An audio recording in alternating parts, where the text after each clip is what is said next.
हूँ। तो पूर्व की भांति मैं आपको कुछ पंक्तियाँ निवेदित करता हूँ कवियों की।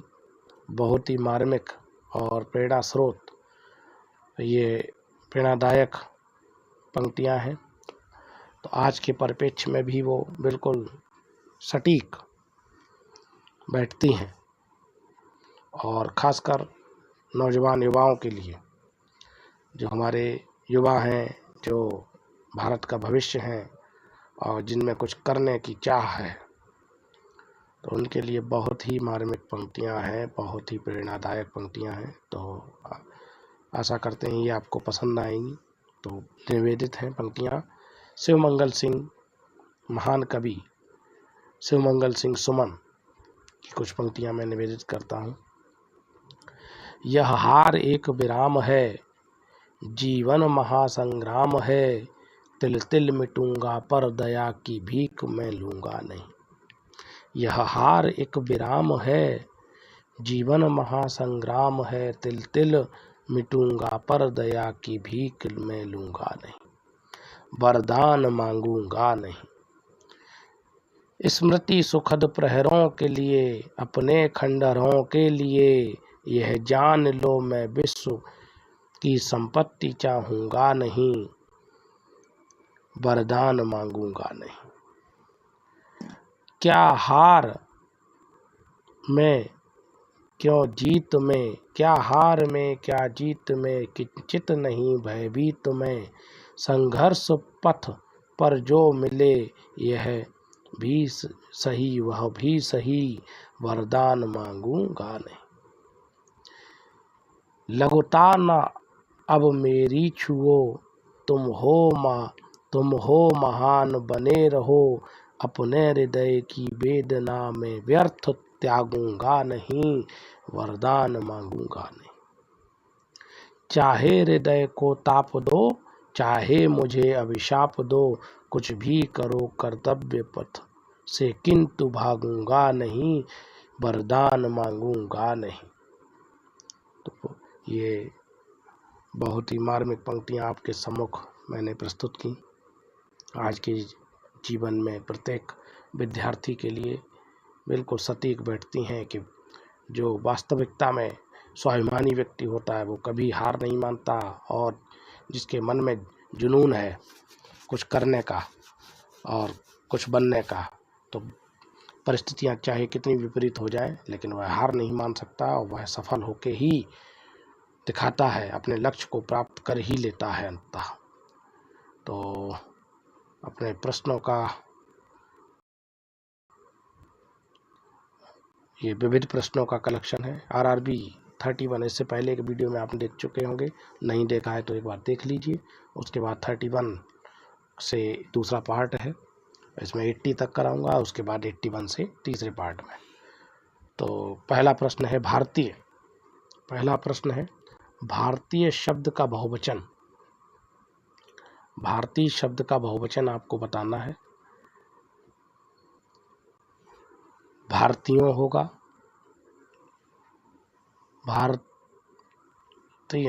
भारतीयों या भारतीयों, क्या होगा सही विकल्प बताएं। जल्दी से स्पीड पे देना है भाई।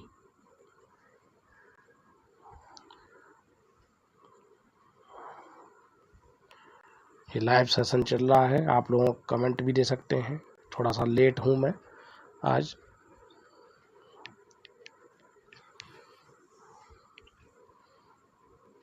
तो सही विकल्प बताएं पहले का, इसका 31 का सही विकल्प। RRB 2000 जल्दी से।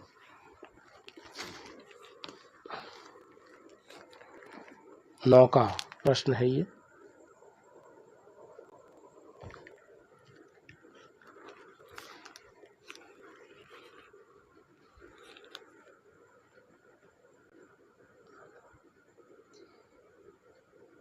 थोड़ा समय के अभाव की वजह से मैं लेट आ पाया हूँ। कुछ ऐसी समस्याएं आ रही हैं जो मैं समय नहीं दे पा रहा हूँ, थोड़ा टाइम की दिक्कत है अभी।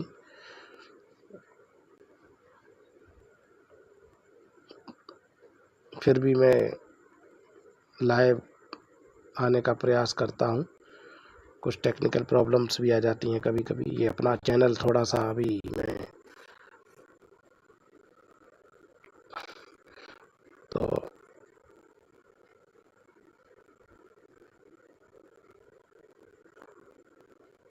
तो सही विकल्प बताइए भाई, क्या है इसका सही विकल्प।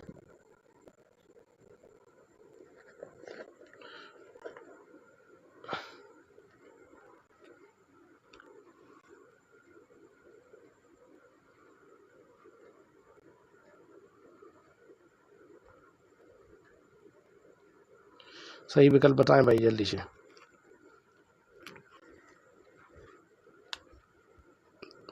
तो सही विकल्प है इसका विकल्प, सही विकल्प बताइए भाई।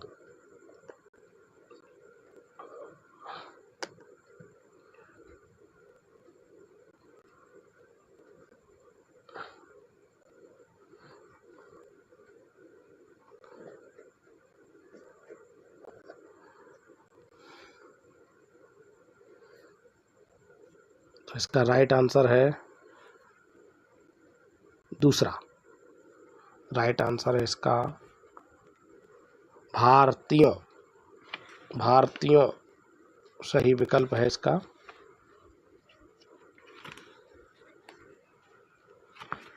ये बर्तनी की दृष्टि से भी आपका महत्वपूर्ण प्रश्न है।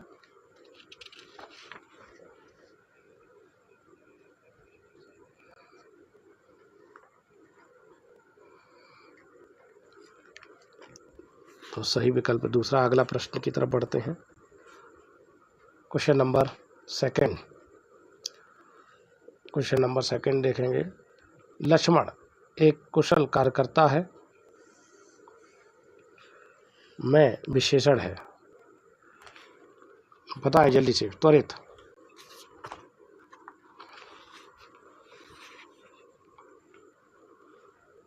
क्वेश्चन नंबर 32 का सही विकल्प। तो इसका सही विकल्प है, त्वरित आंसर देना है भाई। तो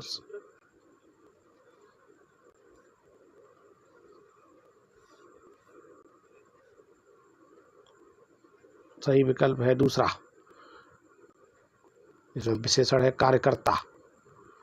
ये लक्ष्मण एक कुशल कार्यकर्ता है, मैं विशेषण पूछा है। सॉरी, इसमें ये कार्यकर्ता जो है, कार्यकर्ता जो है, कार्यकर्ता है विशेष, और यहाँ पर वो विशेष है भाई। तो यहाँ पे इसका सही विकल्प होगा तीसरा, कुशल। कार्यकर्ता विशेष है भाई, ये विशेषण नहीं है। ये जो है कार्यकर्ता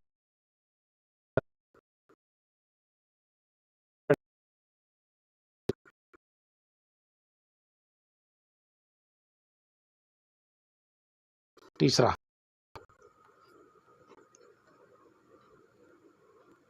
अगला प्रश्न।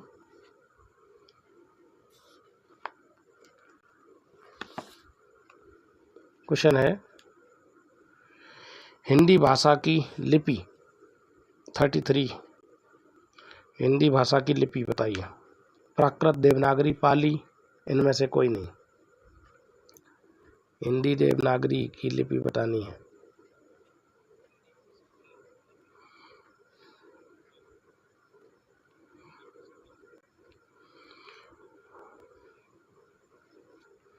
तो सही विकल्प है हिंदी की, तो सही विकल्प है दूसरा, देवनागरी। हिंदी की जो हिंदी भाषा की लिपि है वो देवनागरी लिपि है भाई। अगला प्रश्न। निर्वासित शब्द में निम्नलिखित में से कौन सा प्रत्यय है।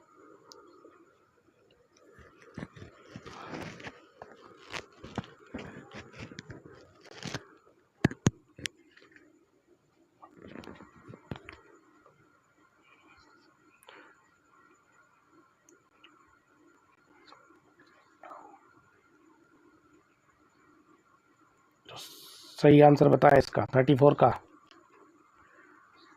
34 का सही विकल्प। तो 34 का सही विकल्प है विकल्प नंबर पहला, निर्वासित में प्रत्यय। प्रत्यय क्या होते हैं? जो शब्द के अंत में जुड़ते हैं। तेजी से भाई, बहुत तेजी से, बहुत स्पीड पे।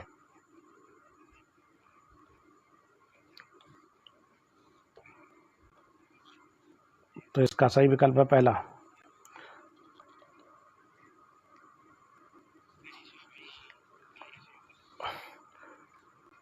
थर्टी 35, निम्नलिखित में से कौन सा वर्ण तालव्य और नासिक्य है? 35,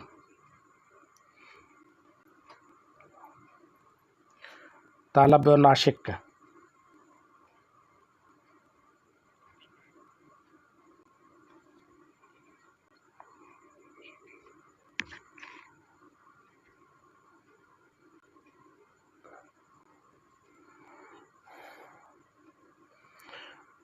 थर्टी 35 का सही विकल्प है विकल्प नंबर तालव्य और नासिक्य उआ। ये पहला विकल्प है इसका। ये नासिक्य भी है और तालव्य भी है। जो छा है ये संयुक्त व्यंजन है। शा, छा संयुक्त व्यंजन है। शा ऊष्म है। और ये चा और छा ये भी नासिक्य है। ये तालव्य, तीसरा जो है वो तालव्य है, नासिक्य नहीं। अगला, नेक्स्ट, निम्न में से रूढ़ शब्द कौन सा? रूढ़ शब्द बताना। निम्न में से रूढ़ शब्द कौन सा है? रूढ़ शब्द।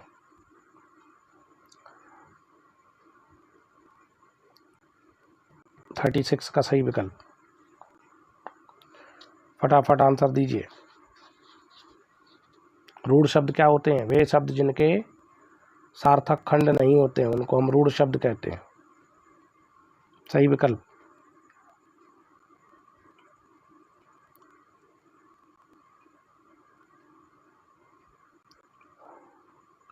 शिप्रा जुड़ गई हैं। शिप्रा 36 का 2 आंसर दे रही हैं। तो 36 का 2 नहीं है, क्योंकि घुड़साल इसमें तो हो जाएगा। तो इसका सही विकल्प है लोटा। सही विकल्प है लोटा। 36 का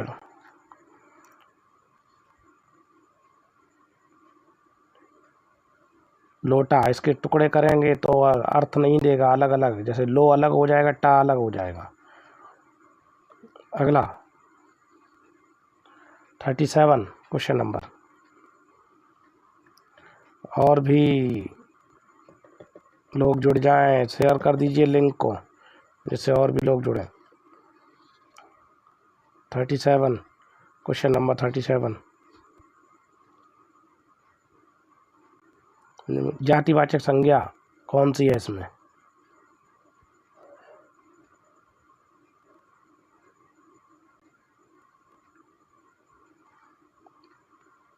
इसमें जातिवाचक बताना, जातिवाचक संज्ञा।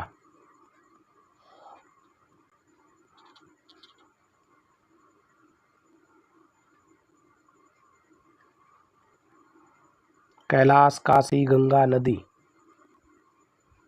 तो इसमें सही विकल्प है इसका सही विकल्प है चौथा, नदी। नदी जातिवाचक है, कैलाश व्यक्तिवाचक है। ये आपका सही विकल्प है। अच्छा, कृष्णा बोल रहे हैं। कृष्णा सही लगाओ भाई। और भी लोगों को जोड़ लीजिए, सभी लोग प्रैक्टिस करिए साथ साथ। नदी, गंगा, कैलाश, काशी ये व्यक्तिवाचक है और नदी जो है जातिवाचक है। अगला प्रश्न, क्वेश्चन नंबर 38। शिक्षक भर्ती परीक्षा 2011 का प्रश्न है। लिंक को शेयर कर दीजिए कृष्णा, और भी लोग जुड़ें। किसी वर्ग के प्रथम अक्षर से परे यदि कोई अनुनासिक वर्ण हो तो प्रथम वर्ण के स्थान पर उस वर्ग का कौन सा वर्ण हो जाता है? किसी वर्ग के प्रथम अक्षर से परे यदि कोई अनुनासिक वर्ण हो तो प्रथम वर्ण के स्थान पर उस वर्ग का कौन सा वर्ग हो जाता है?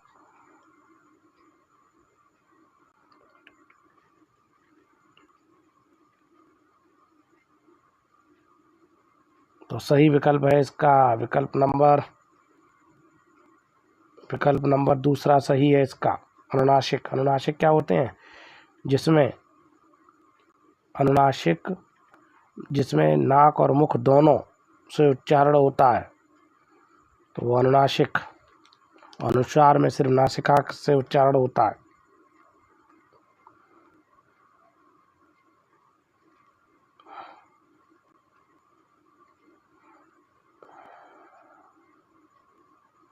और निर्नासिक में हवा मुंह से निकलती है सिर्फ। नुनासिक में सिर्फ मुंह से निकलती है। तो सही विकल्प है अनुनासिक। अगला प्रश्न, निम्न में संयुक्त व्यंजन कौन से हैं?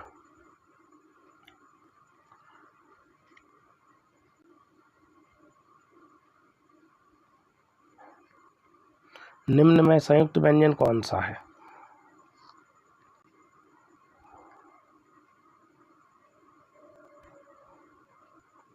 या लावा शा छात्र गया। बहुत अच्छा प्रश्न है ये और सिंपल भी है।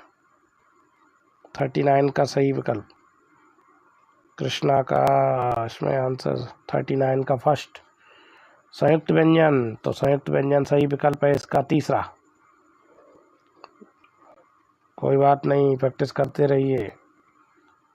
तो ये संयुक्त व्यंजन क्या होते हैं? क्योंकि जो छा है ना, छा है वो किससे मिलकर बना है? का हलंत प्लस सा से बना है। बिल्कुल सही दिया है सिप्रा। और त्रा जो है, तो त्रा जो है वो कैसे बना है? ता हलंत प्लस रा। और ज्ञा जो है जा प्लस वा।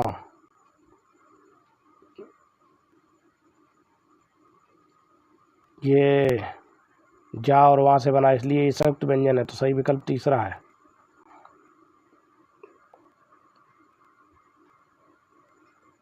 कोई बात नहीं, जुड़ते रहिए, लगाते रहिए साथ साथ। अगला 40, निम्नलिखित में से कौन सा अंतस्थ वर्ण का उदाहरण है? अंतस्थ वर्ण बताइए। अंतस्थ वर्ण बताना है।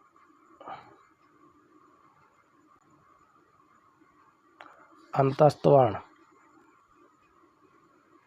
ऊष्म महाप्राण व्यंजन, झाठा, अघोष वर्ण, टाठा, कंठ ताला वे अंतस्थ वर्ण पूछा है। तो अंतस्थ वर्ण कौन सा होता है? अंतस्थ 40 का सही विकल्प बताएं।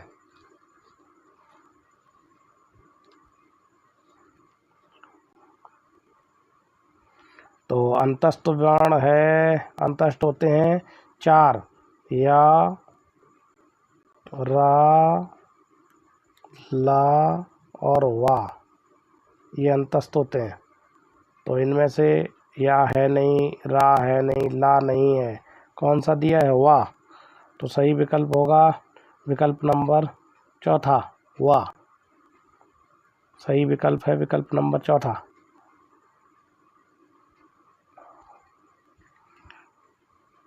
अगला प्रश्न,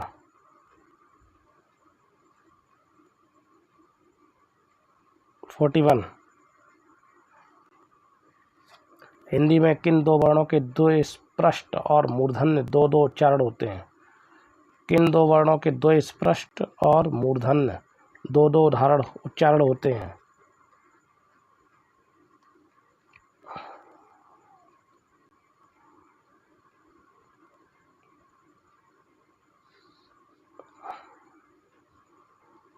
तो इसका सही विकल्प है, तो ये किस में आते हैं?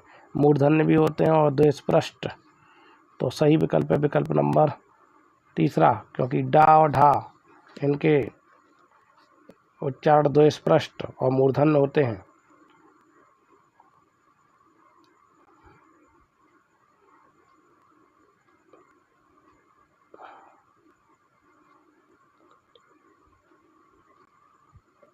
बहुत इंपॉर्टेंट प्रश्न है भाई। अगला प्रश्न,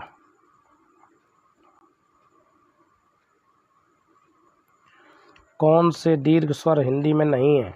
42। कौन से दीर्घ स्वर हिंदी में नहीं है?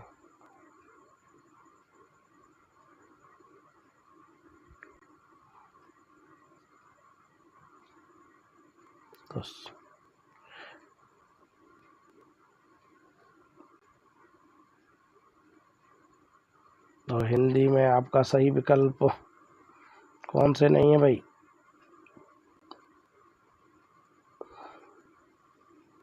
तो हिंदी में दीर्घ स्वर नहीं है, तो विकल्प नंबर 42 का विकल्प है विकल्प नंबर आपका शु और रे दीर्घ। ये हिंदी में नहीं है, ये हिंदी में नहीं है।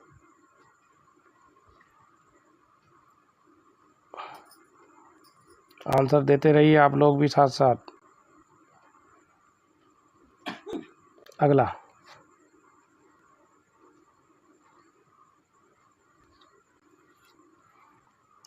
हल शब्द किस, अगला प्रश्न 43, हल शब्द किसके लिए प्रयोग किया जाता है? हल शब्द किसके लिए प्रयोग होता है? स्वर के लिए, हलंत के लिए, व्यंजन के लिए, विसर्ग के लिए?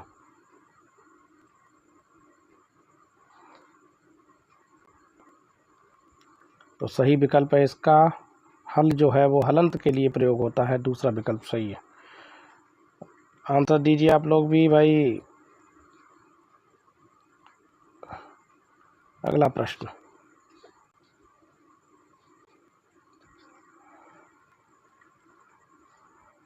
निम्न में विस्मयादिबोधक शब्द का कौन सा है? ये आरआरबी भोपाल जूनियर क्लर्क परीक्षा 2009 का अति महत्वपूर्ण प्रश्न है ये। सही विकल्प बताएं भाई, क्या हो सकता है इसका? विस्मयादिबोधक शब्द कौन सा है?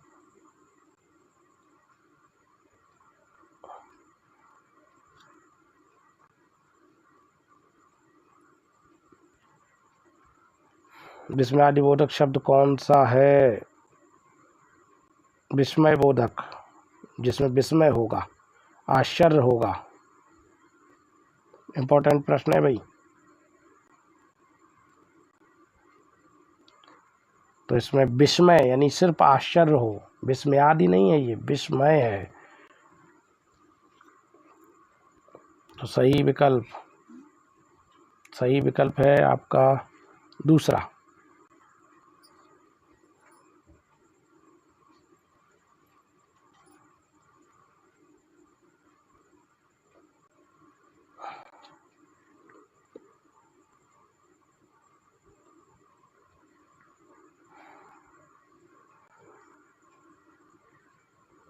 दूसरा बिल्कुल सही है। भानु मिश्रा जी भी जुड़ गए हैं।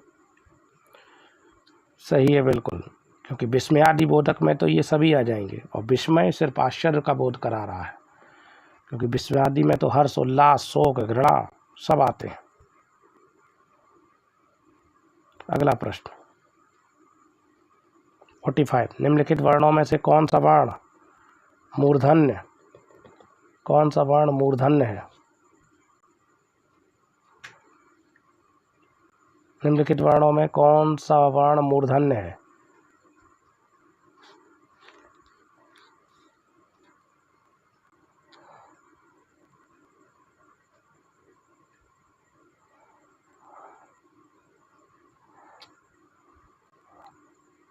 तो मूर्धन्य वाला बताइए, सही विकल्प क्या है? आपके विकल्प उत्तर की प्रतीक्षा है भाई, त्वरित आंसर दीजिए।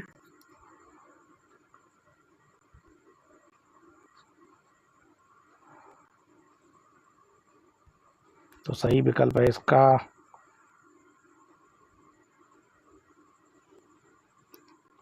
तीसरा। इसका सही विकल्प है तीसरा, टा टा ठा डा ढा। टा टा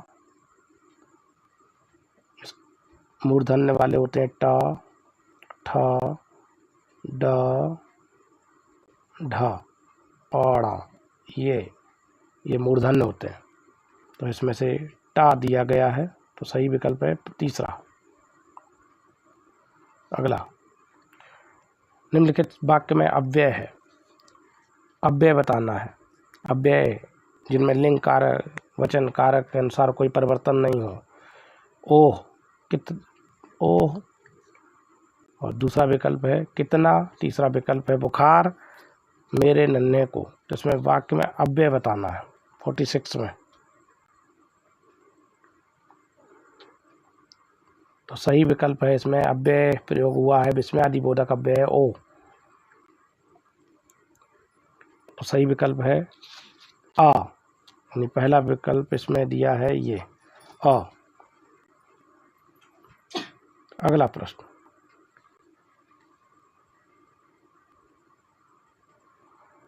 अगला प्रश्न,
। 47 का सही विकल्प बताइए भाई। निम्नलिखित शब्दों में से बताइए किस शब्द में उपसर्ग एवं संधि दोनों हैं।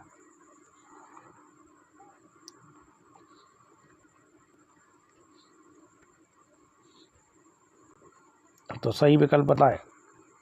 बहुत अच्छा प्रश्न है ये 47।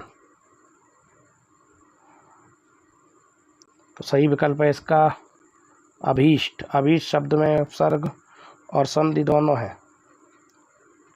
अभी धन ईष्ट, ये संधि हो जाएगी, दीर्घ स्वर संधि है।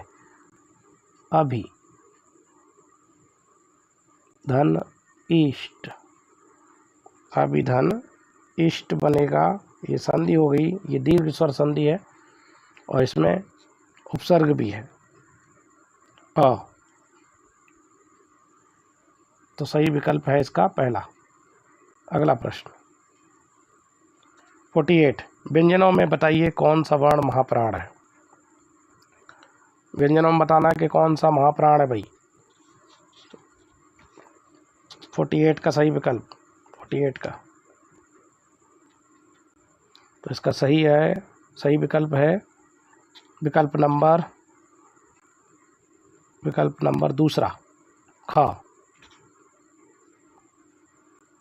अल्प प्राण एवं महाप्राण वायु के आधार पर वर्गीकृत किए जाते हैं। तो जिनमें अधिक वायु मुख से निकलती है महाप्राण होते हैं और जिनमें कम वायु मुख से निर्गत होती है जिन वर्णों के उच्चारण में वो अल्प प्राण होते हैं।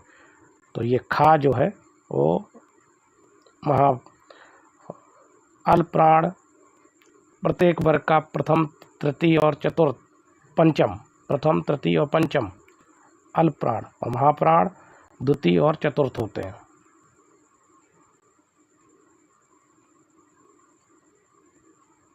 तो इसमें दूसरा और चौथा, प्रत्येक वर्ग का दूसरा और चौथा वर्ण जो होता है वो महाप्राण होता है और पहला तीसरा पांचवा अल्प प्राण होता है। तो सही विकल्प है दूसरा। अगला प्रश्न, निम्नलिखित ध्वनियों में से बताइए कि कौन सा वर्ण ओष्ठ नहीं है। 49 का ओष्ठ नहीं है।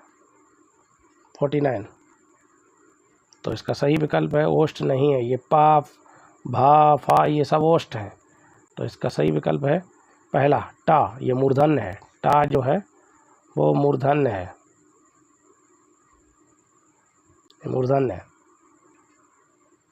अगला 50, उच्चारण स्थान की दृष्टि से का वर्ग के सभी वर्ण क्या कहलाते हैं? उच्चारण स्थान की स्थिति से का क्या कहलाते हैं भाई?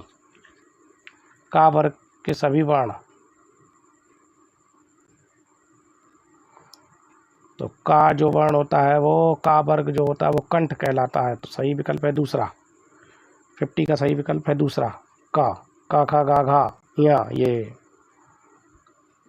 अगला, डॉक्टर शब्द की आ ध्वनि किस भाषा से आई है? बहुत अच्छा प्रश्न है। 51, तो आ जो ध्वनि होती है डॉक्टर में, ये और अंग्रेजी भाषा से आई है, और इसी को हम कहते हैं, इसको हम आगत स्वर कहते हैं, आगत स्वर।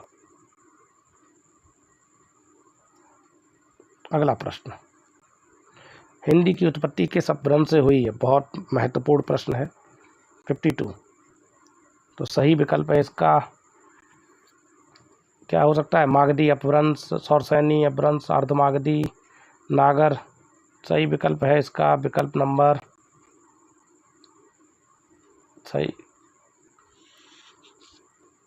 सही विकल्प है इसका सौरसैनी। हिंदी की जो उत्पत्ति हुई है वो सौरसैनी अपभ्रंश से हुई है।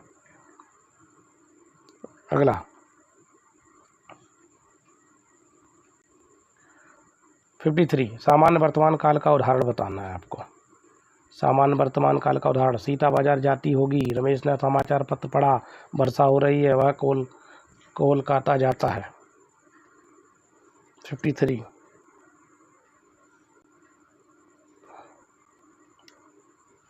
53 का सही विकल्प, तो सही विकल्प है सामान्य वर्तमान काल का सही विकल्प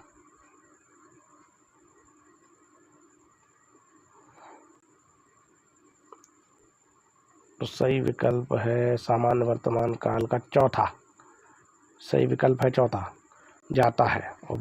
और ये तात्कालिक वर्तमान काल है, तीसरा वाला तात्कालिक है, और ये आपका सही है चौथा विकल्प। अगला, पशु शब्द का विशेषण क्या है? पशु का विशेषण बताना है। पार्श्विक, पशुत्व, पशुपति, पशुता। बहुत इंपॉर्टेंट प्रश्न है। 54, तो सही है बिल्कुल, इसका राइट आंसर है पार्श्विक, सही विकल्प है। अगला प्रश्न 54 का दूसरा, भानु मिश्रा जी 54 का दूसरा नहीं है, पशुत्व नहीं है, पशुत्व भाववाचक संज्ञा है भाई, पशुत्व भाववाचक संज्ञा है।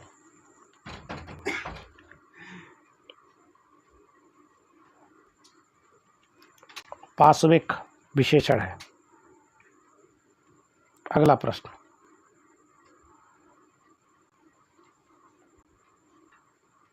अगला प्रश्न 55, ये आरआरबी रांची असिस्टेंट ड्राइवर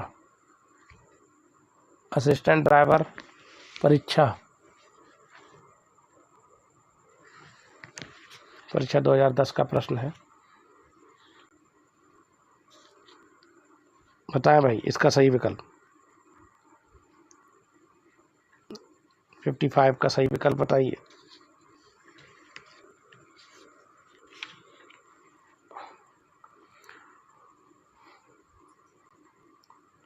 भाववाचक संज्ञा बतानी है।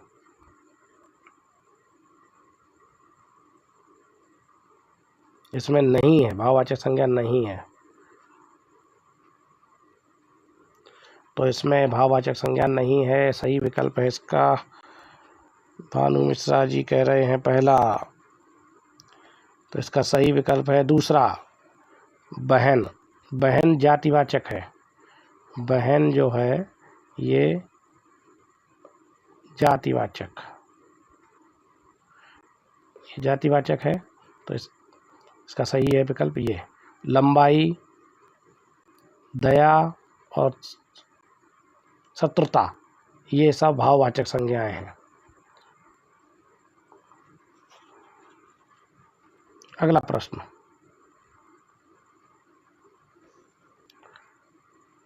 56, क्वेश्चन नंबर 56, वचन बदलना है, सही विकल्प चुनिए। बहु, बहु का वचन बदलिए। क्या होगा? आरआरबी त्रिवेंद्रम टेक्निकल परीक्षा 2009 का सही।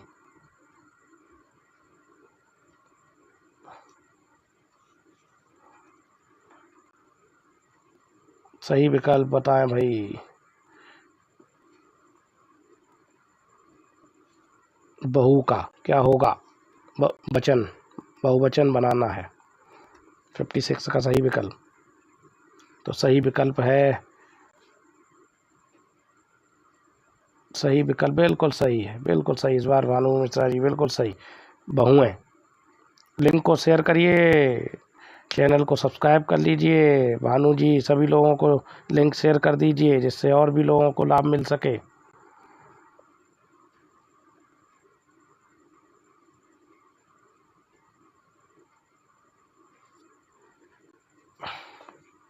अगला प्रश्न, अगला प्रश्न 57, लचकीला में प्रयुक्त प्रत्यय। लचकीला,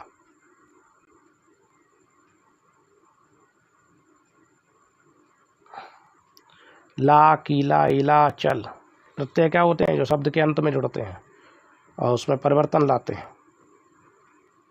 57 का सही विकल्प, तो इसमें सही आंसर भानु जी बता रहे हैं पहला, तीसरा बता रहे हैं, तो सही विकल्प है, बिल्कुल सही है, ईला, लचकीला, बिल्कुल सही बताया। अगला प्रश्न बिल्कुल सही दिया। प्रख्यात में प्रयुक्त उपसर्ग है। प्रख्यात में प्रयुक्त उपसर्ग,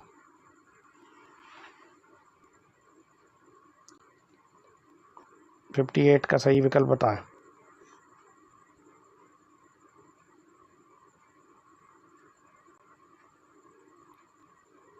तो इसका सही विकल्प है विकल्प नंबर, बिल्कुल सही बताया, बिल्कुल सही है, चौथा, बिल्कुल सही। अगला प्रश्न 59, यहाँ आनंद मंगल है, चिंता की कोई, यहाँ आनंद मंगल है, चिंता की कोई बात नहीं है, माता जी को तेज ज्वर है। उपयुक्त वाक्य में दोष क्या है? इसमें आपको दोष बताना है, क्या गलती है। शब्द विषयक दोष है, मात्रा विषयक दोष है, पक्ष दोष है, लिंग संबंधी दोष है। ये आरआरबी भोपाल टेली मेंटेनर में आ चुका है, 2009 का प्रश्न है, ये बहुत इम्पोर्टेंट है। 59 का सही विकल्प बताएं।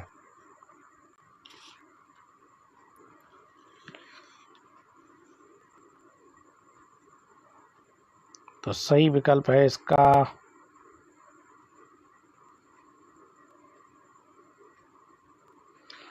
सही विकल्प है विकल्प नंबर है तीसरा।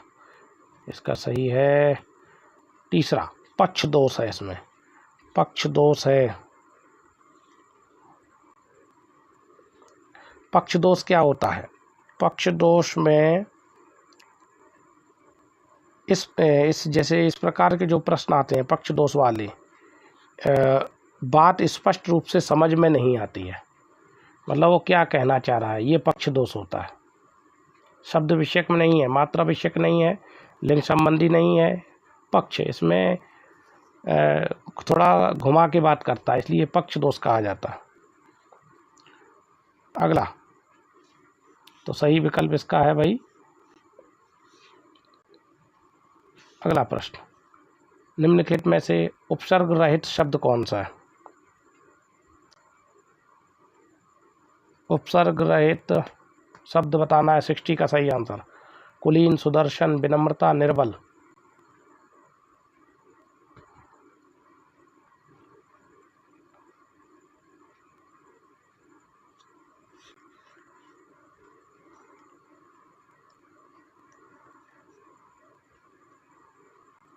सही आंसर बता दीजिए त्वरित। उपसर्ग से रहित बताना है। उपसर्ग क्या होते हैं? जो शब्द के प्रारंभ में जुड़ते हैं। इस पर किसमें उपसर्ग नहीं है? तो सही विकल्प देखिए, सुदर्शन में उपसर्ग है, निर्बल में उपसर्ग है, विनम्रता में उपसर्ग है, तो किस में नहीं है? तो सही आंसर है आपका विकल्प नंबर पहला। अगला प्रश्न, निम्नलिखित में से किस शब्द में उपसर्ग का प्रयोग हुआ है? इसमें बताना है कौन सा शब्द ऐसे हैं चारों में से जिनमें उपसर्ग का प्रयोग हुआ है किसी एक में। विकास, विवाद, सुंदर, भारतीय।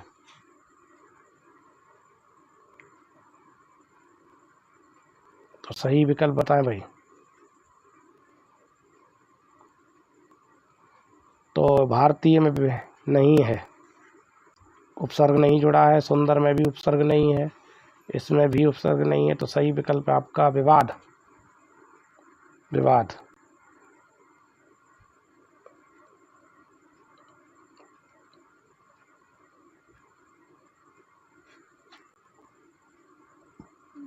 अगला प्रश्न,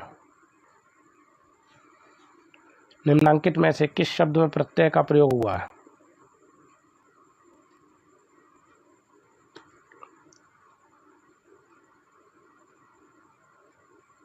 अलक, विकल, धनिक, पुलक। 62 का सही विकल्प बताएं जल्दी से। 62 का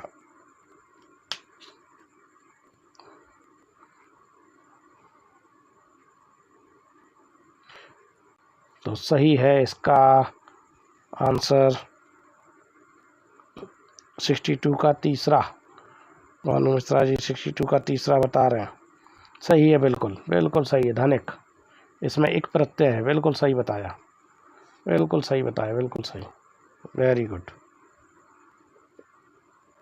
अगला प्रश्न, निम्नलिखित में से कौन सा शब्द की क्रियार्थक संज्ञा है? 63 का सही विकल्प बताएं। क्रियार्थक संज्ञा।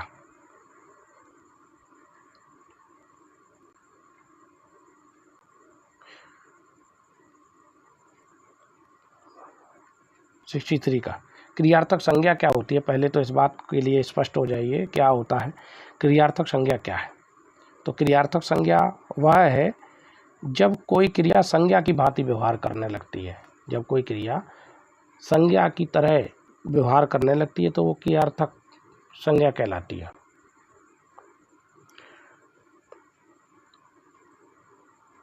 तो 63 का सही विकल्प है, सही विकल्प भैया है 62 का दूसरा, गणना।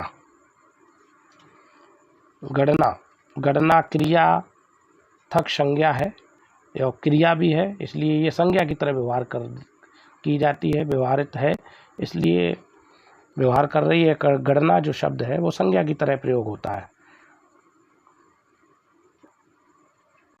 तो सही विकल्प है इसका 63 का दूसरा है भाई। अगला प्रश्न, जो शब्द के 64 आंसर 64 का देखिए, जो शब्दांश शब्द के आदि में जुड़कर शब्द के पहले अर्थ को परिवर्तित कर देते हैं उन्हें क्या कहते हैं?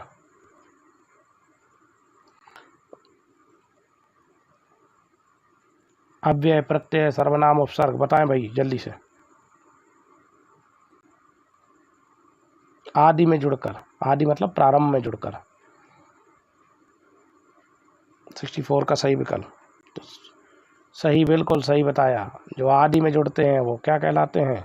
वो चौथा, बिल्कुल सही बताया। अगला प्रश्न, निम्नलिखित में से अव्यय का कौन सा भेद नहीं है? विचारा, इसमें से अव्यय का कौन सा भेद नहीं है? विचारादिबोधक, भावादिबोधक, समुच्चय बोधक, संबंध बोधक। 65 का सही विकल्प अव्यय यानी अविकारी का बोध नहीं कराते हैं, ऐसा कौन सा है इसमें?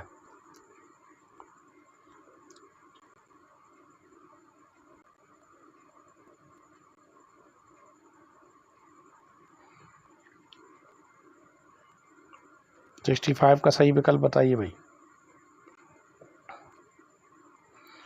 तो समुच्चय बोधक तो ये होता ही है। अव्यय के मुख्य 4 भेद होते हैं, 4 मुख्य भेद होते हैं, क्रिया विशेषण, समुच्चय बोधक, संबंध बोधक और विस्मयादि बोधक। तो संबंध बोधक भी होता है।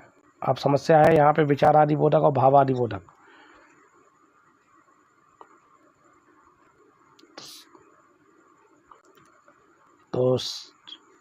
तो भैया इसका है ये भावादि बोधक भी एक भेद होता है। भावादि बोधक को ही अन्य विस्मयादि बोधक के नाम से जानते हैं हम। विस्मयादि बोधक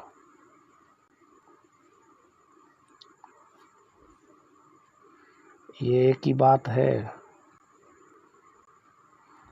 ये एक ही बात है, भावादि बोधक या विस्मयादि बोधक। विस्मयादि या भावादि बोधक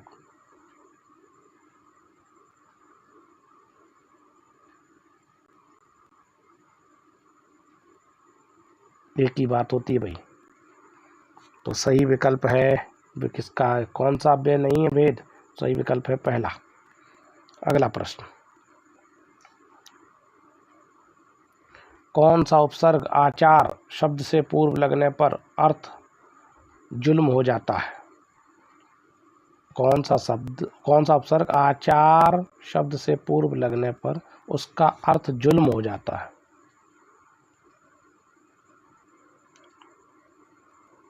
तो सही विकल्प है विकल्प नंबर पहला, अनाचार। जैसे ही होगा वैसे ही अनाचार का मतलब होता है जुल्म करना। अगला प्रश्न, पितृ शब्द में एक लगने पर क्या शब्द बनेगा? पितृ में एक लगेगा तो क्या बनेगा भैया? तो 67 का सही विकल्प। तो 67 का सही विकल्प है चौथा। सही विकल्प है इसका चौथा, पैतृक। बहुत अच्छे प्रश्नों का कलेक्शन है। चैनल को शेयर लिंक कर दीजिए जिससे और भी लोग जुड़ें। सब्सक्राइब भी करिए, लाइक भी करिए भाई। आप लोगों से हमें ऊर्जा मिलती है, आपके शेयर सब्सक्राइब और लाइक करने से भी हमें ऊर्जा तुरंत मिलती रहती है भाई।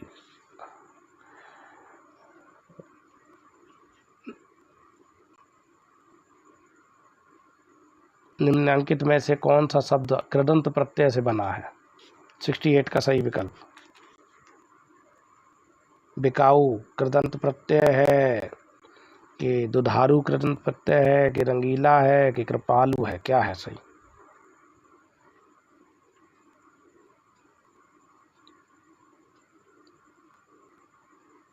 तो कृदंत प्रत्यय क्या होते हैं? जो धातु के अंत में जुड़ते हैं या क्रिया के अंत में जुड़ते हैं, जो क्रिया के अंत में या धातु के अंत में जुड़ते हैं, उनको हम कृदंत प्रत्यय कहते हैं। तो सही विकल्प है इसमें, सही विकल्प है भाई इसका तीसरा सही विकल्प है तीसरा, बिकना से बना। बिकना क्रिया होती है, बिक धातु होती है। अगला प्रश्न,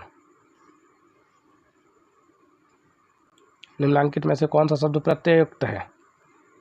इसमें बताना है आपको कौन सा शब्द प्रत्यय युक्त है।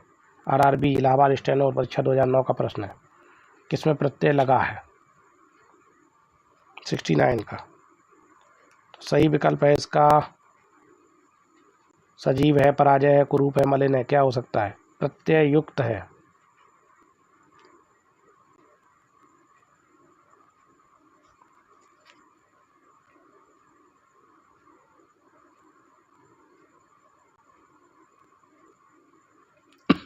तो सही विकल्प है इसका मलिन। मलिन में इन प्रत्यय है, इसमें इन प्रत्यय है मलिन में। तो सही विकल्प है इसका चौथा। सजीव में उपसर्ग है, पराजय में भी उपसर्ग लगा है, कुरूप में भी उपसर्ग लगा है। अगला प्रश्न, 70। हिंदी वर्णमाला में अयोगवाह वर्ण कौन से हैं? अयोगवाह वर्ण बताइए भाई। अयोगवाह कौन से होते हैं? जो न तो स्वर में जुड़े होते हैं न व्यंजन में, जो न स्वर में योग है न व्यंजन में योग है, जिनका, उनको कहते हैं अयोगवाह। तो हिंदी में अयोगवाह की संख्या है 2। कौन कौन से हैं? ये रहे, चौथा विकल्प सही है इसका, 2 तो होती है। और ये अ यहाँ पर थोड़ी सी मिसप्रिंट है, बिंदी और लगनी चाहिए यहाँ पे। अंग और आहा, अंग और आहा, यहाँ पे ये बिंदी यहाँ पर आएगी। अगला, निम्न में बताइए कि किस शब्द में द्वित्व व्यंजन है? द्वित्व व्यंजन, द्वित्व क्या होते हैं? जब समान, बहुत इंपॉर्टेंट प्रश्न है, जब समान वर्ण आपस में जुड़ते हैं तो वो द्वित्व कहलाते हैं, और जब अलग अलग वर्ण आपस में जुड़ते हैं तो वो संयुक्त कहलाते हैं। तो इसमें समान वर्ण जुड़े हैं, तो सही विकल्प क्या है भाई? तो सही विकल्प है इसका दूसरा, दिल्ली, क्योंकि यहाँ पे ला और ला आपस में जुड़े हैं, इसलिए ये द्वित्व हो जाते हैं। जब समान वर्ण जुड़ेंगे तो द्वित्व। इसमें ये संयुक्त हो गया, ये संयुक्त की श्रेणी में है और ये द्वित्व की श्रेणी में है, तो सही विकल्प है दूसरा। अगला प्रश्न, ए आय वर्ण क्या कहलाते हैं? ए और आय वर्ण। 72 का सही विकल्प है विकल्प नंबर दूसरा, ए और आय कंठ कहलाते हैं, कंठ तालव्य, कंठ तालव्य, ए और आय। अगला 73, शा शा शा हा कौन से व्यंजन है भाई? बहुत इंपॉर्टेंट क्वेश्चन है और सरल भी है, काफ़ी बार आया एग्जाम में। स्पर्शी, ऊष्म, स्पर्श संघर्षी, प्रकंपी।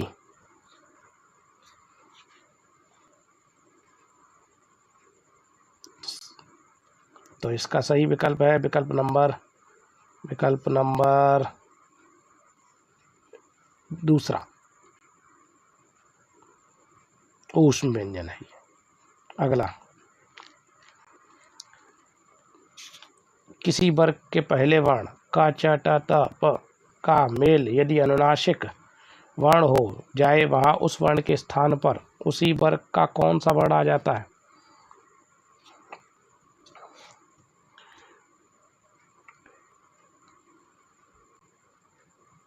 बहुत इंपॉर्टेंट प्रश्न है भाई। 74,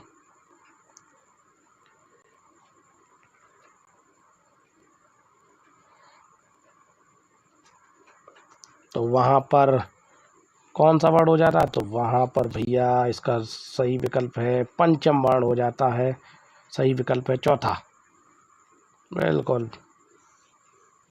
अगला 75,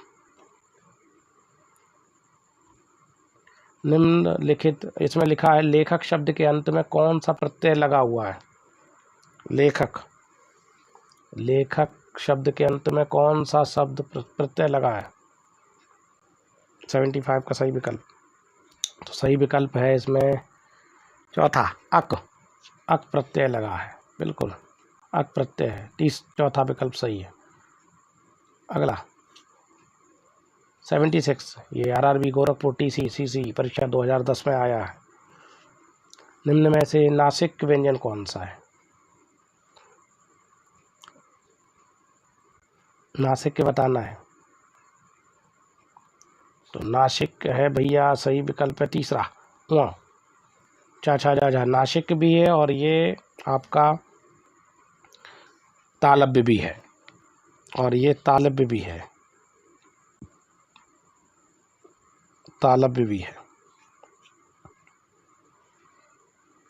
अगला प्रश्न 77, निम्नलिखित में से कौन सा शब्द कृदंत है? कृदंत, कृदंत क्या होते हैं? कृदंत,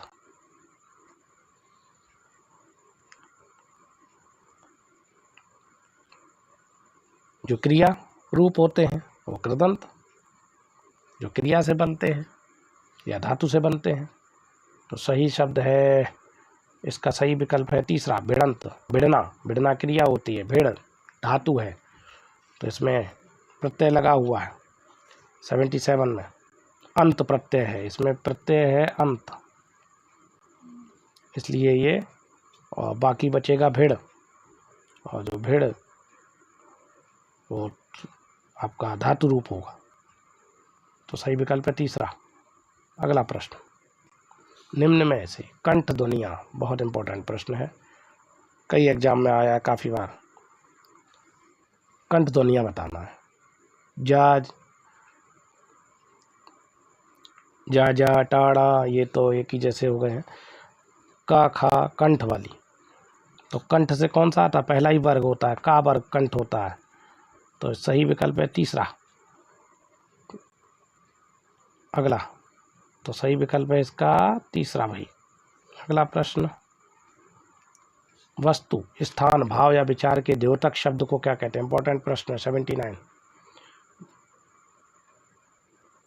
तो वस्तु, स्थान या विचार के द्योतक, यानी उसको बताने वाले, वस्तु के, स्थान के या नाम, भाव या विचार के नाम को जो बताते हैं उसको द्योतक होते हैं, वो क्या कहलाते हैं? सही विकल्प है संज्ञा। अगला, तो सही विकल्प है इसका चौथा, अगला संज्ञा।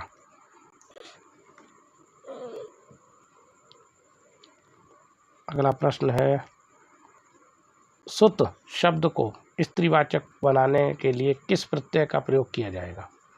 सुत, बहुत इंपॉर्टेंट प्रश्न है इस पार्ट का, ये सफलता सीरीज का दूसरे पार्ट का अंतिम प्रश्न।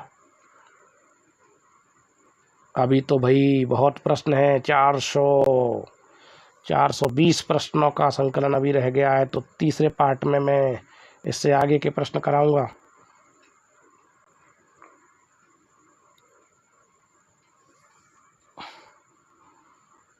वैभव रू, इसमें बताना है भाई क्या है सही। सुता शब्द, सुत का बताना है, सुत का अर्थ, सुत शब्द को स्त्रीवाचक, सुत का अर्थ होता है वैसे पुत्र, और सुता होती है स्त्री, तो इसमें कौन सा प्रत्यय लगेगा? तो सही है इसका विकल्प दूसरा, क्योंकि ऐसे ही ये सुता बनेगा, सुत में प्लस आ लगेगा, तो ये रूप बन जाएगा आपका सुता, और सुता होता है पुत्री, पुत्री का पर्याय है सुता, तो सही विकल्प है इसका दूसरा। तो आपके ये 80 प्रश्न कंप्लीट हो गए हैं।